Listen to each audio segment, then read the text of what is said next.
welcome Shari, David, and Michael to our panel. Everybody. So what I wanted to do with this panel was get diverse opinions. We have with us airline and airports with Shari, of course, a hotel with Michael, and David with activities and resorts. So we really have a well-rounded view for this conversation. I want to start by asking each of you, obviously touchless is getting a lot of attention. We've heard a lot about it over the past couple of days as well, but it's really nothing new. And how have your organizations accelerated your efforts toward touchless versus saying, have you felt like you had to start over? So let's start with you, Shari.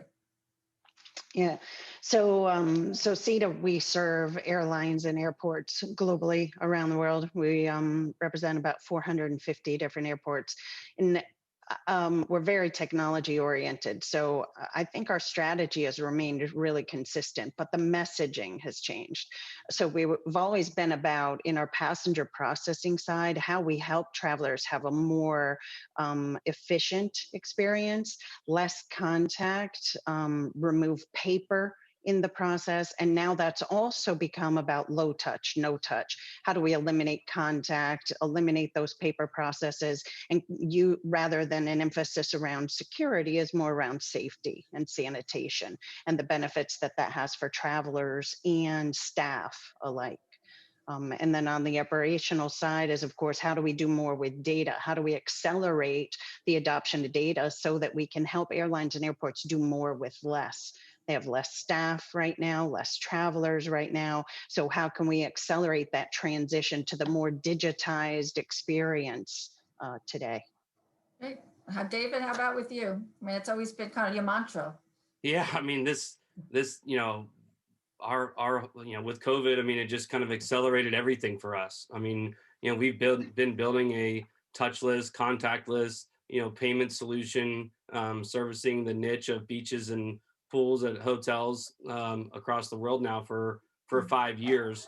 And really, I mean, coming out or during COVID, and now hopefully we're seeing, with the vaccines coming out of COVID, it's done nothing but accelerate adoption of our platform.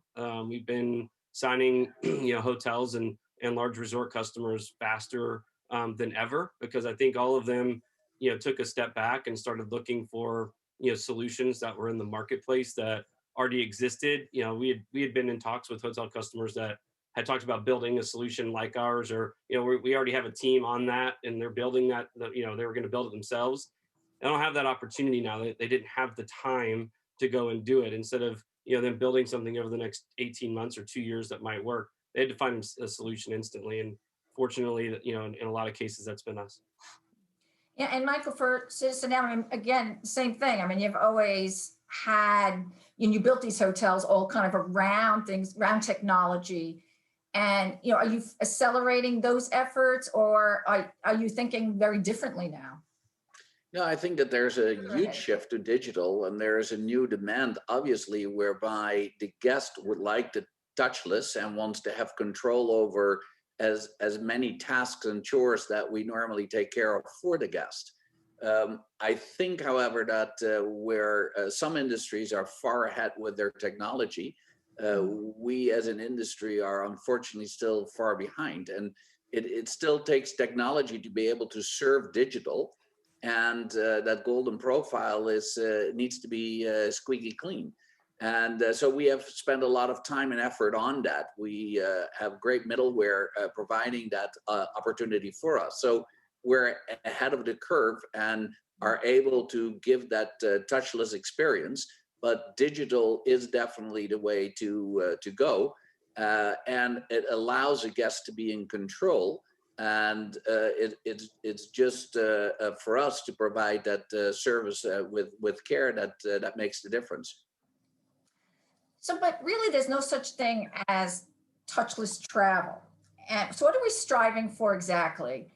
And no, I'm just going to get right to it. I mean, are we really striving for something that is more about instilling consumer confidence? Is it more of a buzzword, or is it based on science? Yeah, No, I don't. it's a buzzword. I think that if you think of it, is we're providing as much comfort as possible to get people back on planes, back into the hotels, and back traveling. And there's this whole myth of the risk, and it just deals with consumer confidence. And obviously, if there is no corporate travel, that stops most of us dead in the tracks of traveling. If that confidence factor comes back through rapid testing, through the vaccine now, and through us taking better care and providing solutions, that's the way that we need to continue forward.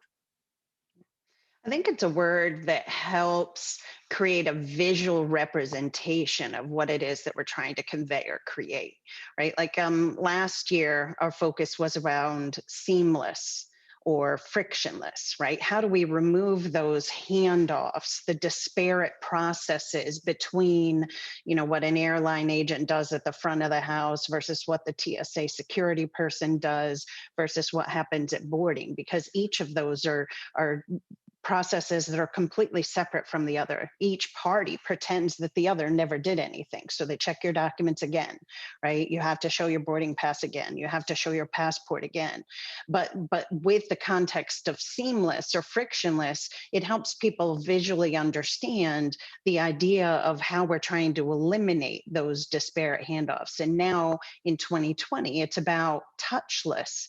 Touchless is one of the outcomes or the benefits of that seamless, frictionless journey, but not necessarily something that's changed our strategy. It's just something that resonates with people today. Yeah, I mean, I don't think it's really either. I think it's more about, saving costs and trying to keep the doors of your hotel or resort open. I mean, I've been on an airplane every week for the last 18 weeks. And this whole idea of I can't get my hotel room cleaned, and asking the front desk like, hey, can you come clean my room? And then, kind of getting an answer of, we just don't really have the bandwidth right now. We don't have enough housekeepers in house to be cleaning rooms. Talking to, one of our mid-sized clients, talking about, hey, we're eliminating our front desk, which is, an opportunity for that's, typically, another opportunity for our product to be offered to a customer. And I'm going, oh, why are you getting rid of your front desk? And like, well, we've been trying to get rid of our front desk for 5 years. Just go to digital key, and now we're using COVID as the excuse to actually do it. And so I thought it's certainly, I don't think it's science. I mean, instilling consumer confidence maybe, but I also think that hotels are doing whatever they have to do to stay open, across the world. Well, one of the problems our hospitality industry has, obviously, we're so fragmented that we cannot put out a consistent product. We own and operate our property, so we roll out like Tesla. We just update and upgrade, and that's it. But most hotels or hotel chains are not capable of rolling out throughout their entire chain and then giving that confidence to their guests. And I think that that's what you try to do at the airports, is a consistent experience. The more consistent the experience, the more comfortable we feel. And if indeed we have a promise that we cannot fulfill, that's deadly. And I think that whether that is digital or whether that is, by the good old fashioned service, if you chew gum and don't smile at a guest, it doesn't work. I mean, it's that simple. So deliver your promise and be consistent. Are we trying to get rid of the front desk, Michael? Well, I look at it a little bit differently. I think that technology enables people to have control over check-in, check-out, over their time, and just is convenient. Similarly, what we have come to expect when we travel by air. But I do believe that we still want a friendly smile. We still want some human and genuine touch service. So that can never be substituted. So it's an end. Will digital allow you to be more focused where to provide that service? Yes. And we have proven that over the past 15 years with citizenM, is that we have the highest guest satisfaction in the industry, but we have a very efficient way of providing that service. So it is more focused and I guess more on purpose.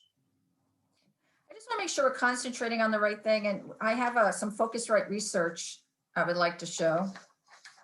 And just to explain what this is, some research that we've done in 6 countries, and about 40% of the respondents said that they found that contactless ticketing and check-in is essential. With roughly 60% saying that maybe they're prioritizing other things like social distancing or other masks or hand washing.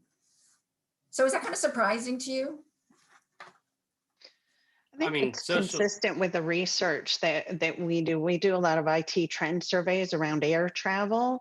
And I know, we've done a lot around this idea of the single token journey, right? Which is, again, around seamless travel and the willingness of people to use a digital passport, the willingness of people to use something based in their mobile phone without necessarily reliance on contact with a person at the desk.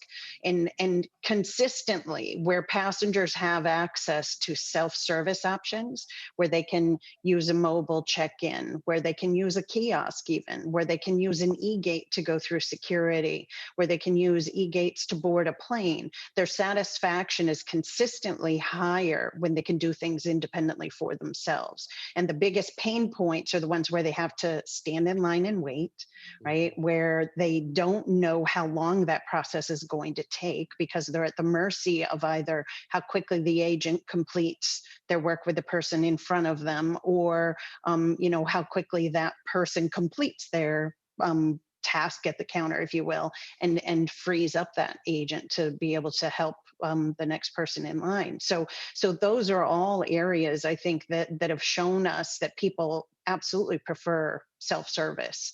And the more that's our whole emphasis in the industry is how do we help create that more through technology and digitization.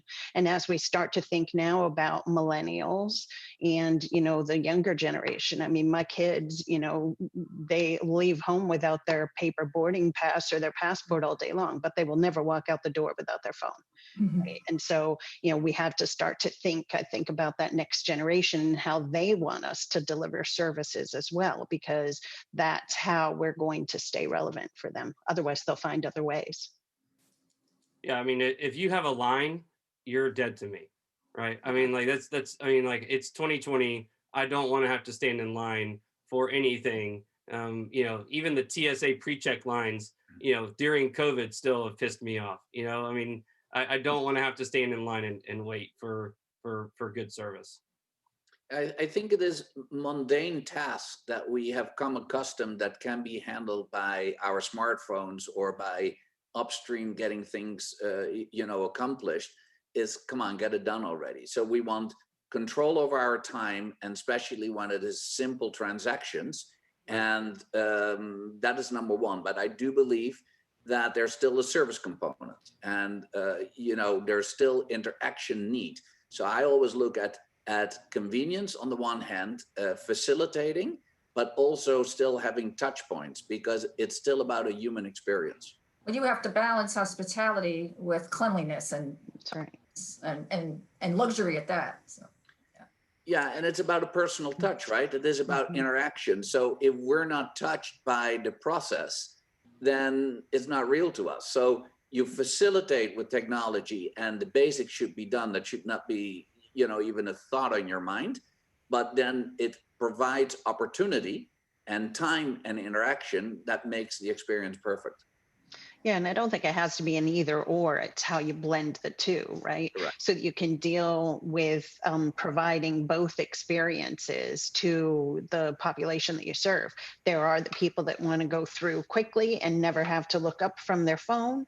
And then there are the people that do want that more kind of high touch or personalized experience. And so I think being able to create an environment that allows us to do both without the queuing and without increasing wait times and potentially creating a negative impact to the other travelers that are kind of caught in the mix of that. I think that's the important blend. So you have a question coming in? Yeah, Lorraine, we actually have a few audience questions, so let me know how many you think we have time for. The first one, which I'm curious about as well, is what does personalization mean in a contactless environment? That's a tricky Well, one. I think that we're all getting accustomed that what we get at the end of the day in our cars that Google tells us, in how many minutes we're home and how the traffic is, right? That so suggestive information is becoming a new normal. And I think that if we are able to get true relevant data, so that means micro data combined with enriching it through other sources, we can for one start to become suggestive to our guests. And our industry is not there yet. So anything you do is already better than nothing. And I think we better speed up, because it has become a normal in retail. It has become a normal in many other industries, and we're just lagging behind. And in air travel, I think in the United States in particular, we're at an advantage that we've got, some really strong airline brands that invest really heavily in their mobile apps. And that mobile experience allows them to really create that personal a relationship with the traveler. And the more services they can offer through that mobile app, then the stronger that relationship becomes, beyond points and miles and all those things. It's all about loyalty, and really for us, it's also how do we shift more of that experience, that in-airport experience, to the pre-travel realm that brings that into mobile, and how do we leverage mobility there?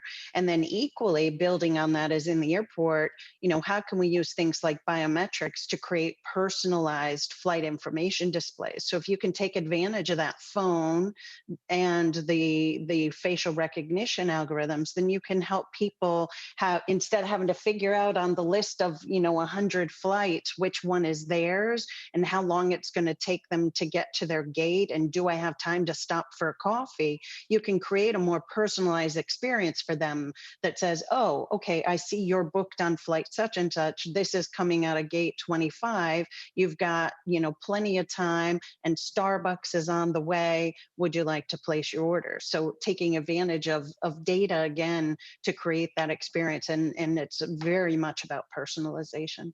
Sherry, on a 1 to 10 scale, how far are we with biometrics at airports? I mean, 10, I would say, because that's where we live and breathe is there's been huge progress in biometrics abroad. We at SITA have just implemented the world's largest implementation of biometrics in Asia that covers all the touch points. So you can have that seamless journey throughout the airport. We're working very closely with US Customs and Border Protection here to bring that into the realm for the US biometric exit program. And then equally, how do we extend that into domestic travel? That's a very active focus for us right now. And what about biometrics in the hospitality space? What are we seeing? Well, I think that,